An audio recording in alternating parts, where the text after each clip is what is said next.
So let's look at example 17.8.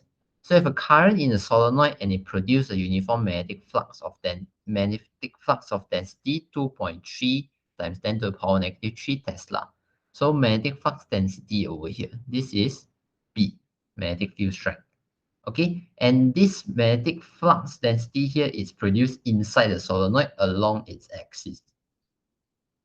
So if this brown springy thing here is our solenoid, then the magnetic field produced is inside the solenoid. As you can see, this purple line here, this is the magnetic field produced inside the solenoid along its axis.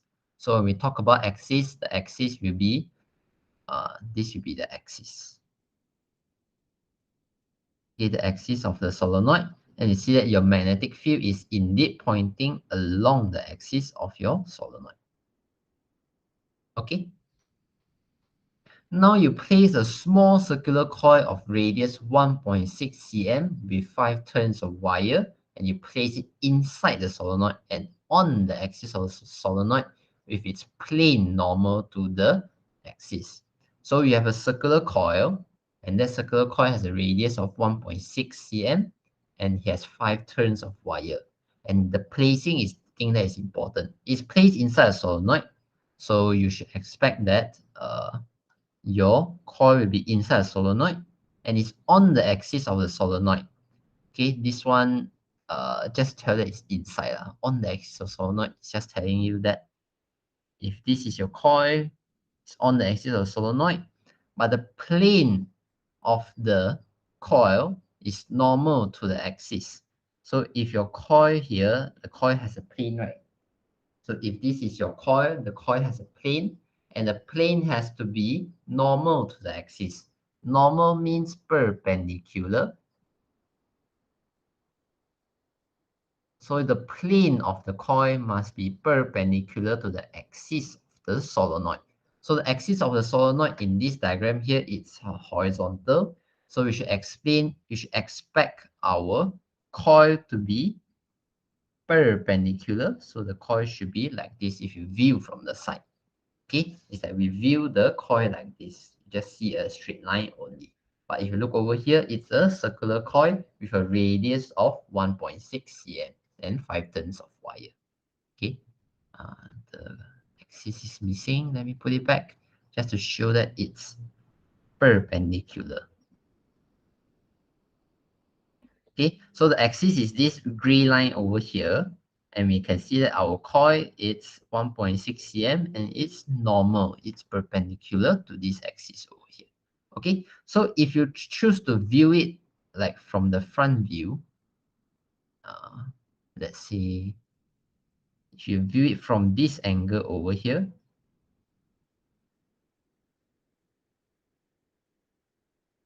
then what you will see is you will see a brown larger coil, and this is the solenoid coil. So you can label this as solenoid.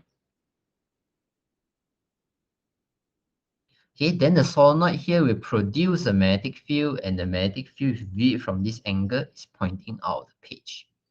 So you can see there's magnetic field produced inside the solenoid.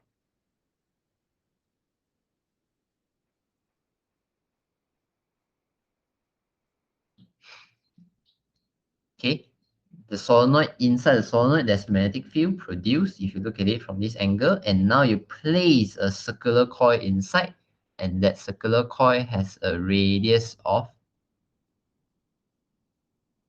1.6 cm. So the radius here, you can label it as 0.016 meter. And the number of turn is 5. Okay, so we are interested with the average EMF induced in the coil when the current in the solenoid is switched off in the time of 60 milliseconds. So when the current in the solenoid is switched off, then the current will slowly decrease to zero. Not slowly, the current will decrease to zero within 60 milliseconds. So we know that this solenoid here, because there's current flowing inside the solenoid, therefore the current flowing inside the solenoid will produce a magnetic field that you see with this purple line over here. So now if you switch off the circuit for the solenoid, causing the current to decrease to zero, what happens is you will bring the magnetic field inside the solenoid to zero. You are decreasing the magnetic field produced by the solenoid from a certain value to zero. Okay, because when there's no current flow, then there's no moving charge, then there'll be no magnetic field produced inside the solenoid. So initially there's a magnetic field because there's current, but once you switch off, then the current decreases to zero, the magnetic field will decrease to zero. Everything happens within 60 milliseconds. So we see that there's a circular coil over here, and inside the circular coil, there will be magnetic field produced by the solenoid passing through the circular coil. Okay, so circular coil is a flat thing, then the solenoid is a springy thing. So you insert the circular coil inside the solenoid, and therefore there's magnetic field pointing outwards out from the circular coil. But now you are switching off the current, so the magnetic field is slowly decreasing to zero. So the magnetic field inside the circular coil is slowly decreasing to zero. Therefore, the magnetic flux through this circular coil here will also decrease to zero. The magnetic flux is decreasing to zero. Therefore, it will cause an induced EMF because there is change of magnetic flux. Okay, you have to take some time to think about what changing cause what to change. Okay, probably I should write it down. Current switch off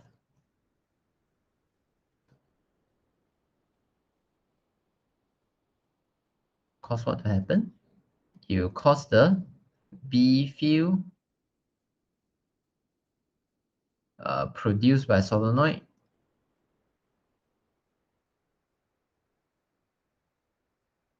drop to zero.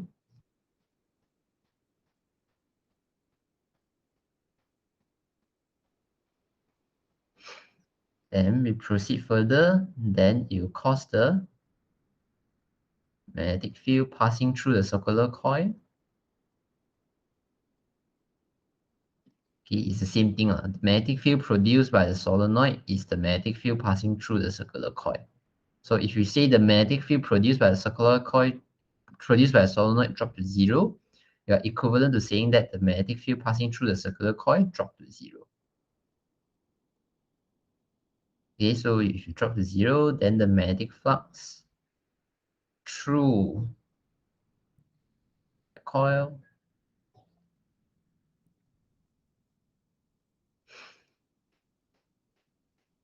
drop to zero. Okay, and because this is a change of magnetic flux from an initial value to zero, therefore there will be induced EMF or there will be induced current. Okay, this is the flow of how things happen now. Okay, so again we are going to solve this using Faraday's law because we are asked to find the average EMF induced. So it's this one equals to negative d phi over dt. Okay, so the change of magnetic flux linkage here is for the circular coil. It's not for the solenoid because they want the EMF induced in the coil. So this is the induced EMF in the coil. So this should be the change in magnetic flux of the coil, change of magnetic flux linkage of the coil. So you can break it open to become negative d NBA cos theta.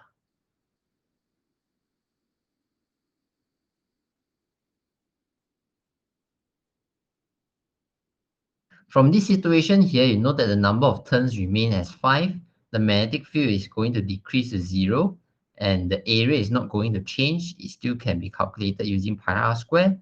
And cos theta, the angle for between the magnetic field and the area vector, we can pick the area vector to be pointing into the page because it's still perpendicular to the plane of the coil and it's in the direction of the magnetic field. So the angle between them should remain as 0. You're not turning the coil.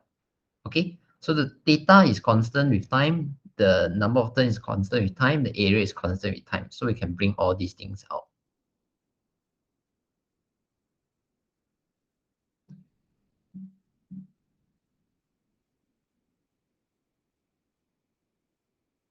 So you're left with dB over dt. Okay, so if you're looking at the situation over here, they tell you the duration for the current to be switched off.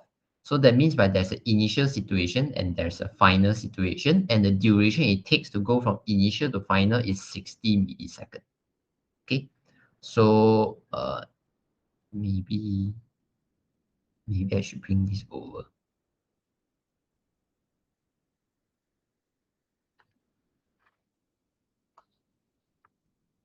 See.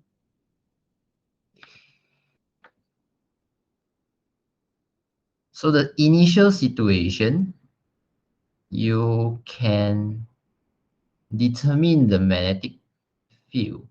Okay, they tell the initial magnetic field is 2.3 times 10 to the power negative 3 Tesla.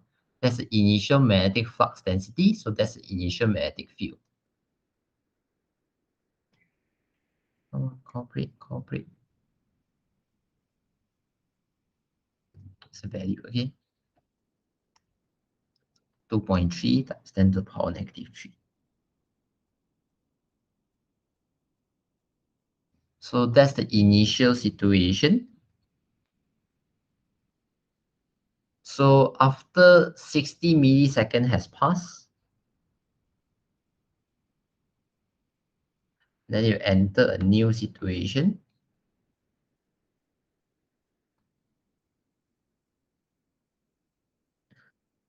Which we can call it as final. And in the final situation, because your current has gone to zero, therefore there's no more current flowing in the solenoid. Therefore, the magnetic field should be equals to zero. Okay, so you can remove the magnetic field lines right now. Right.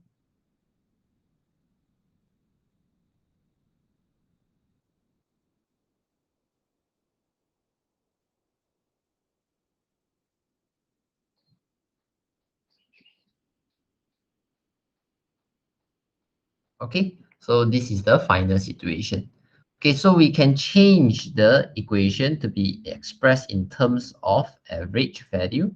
So now this will be delta B over delta T. Okay, so now it's substitution time. Negative, the number of turns is 5. The area can be determined using pi r squared, pi 0.016 squared. Then you get the area of the circular coil. Again, you are determining the area of the solenoid of the area of the circular coil. It depends on your magnetic flux over here. If you're looking for the EMF of the coil, then it will be the magnetic flux linkage of the coil. So the area will be the area of the coil over here. So this will be the smaller circle over here, not the larger circle over here. Okay, cos 0 degree, the magnetic field and the area vector are both pointing in the same direction, both pointing out of the page. So that will be 0 degree. And now you're left with delta B might divide by delta T. All right, down here. So the final B is 0. The initial B is 2.3 times 10 to the power negative 3. So make sure you take final minus initial, and the duration of time will be 60 milliseconds. Okay, so I hope everything is right over here. So if you calculate all this, yes, everything is fine.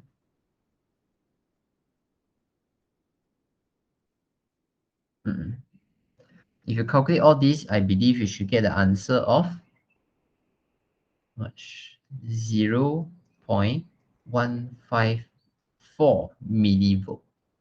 Okay, this is the average induced EMF that is produced in the coil when we turn off the current. So this induced EMF only appear within that 60 millisecond. Then after the current reach zero already, then the induced EMF will also drop to zero. Okay, this value of average induced EMF is only valid for this 60 milliseconds only. Okay, so what does it mean? It means that you get a positive average induced EMF. It's correct. Okay, because your magnetic flux is reducing. your magnetic flux is reducing because your magnetic field is reducing. So if your magnetic flux is reducing, then you get a positive induced EMF, because this will be a negative value for d magnetic flux linkage over dt. This will be a negative value, negative, negative, you get positive average induced EMF. So this positive here carries a meaning. So this positive here tells you that you follow your right hand rule, you are not going to flip your direction.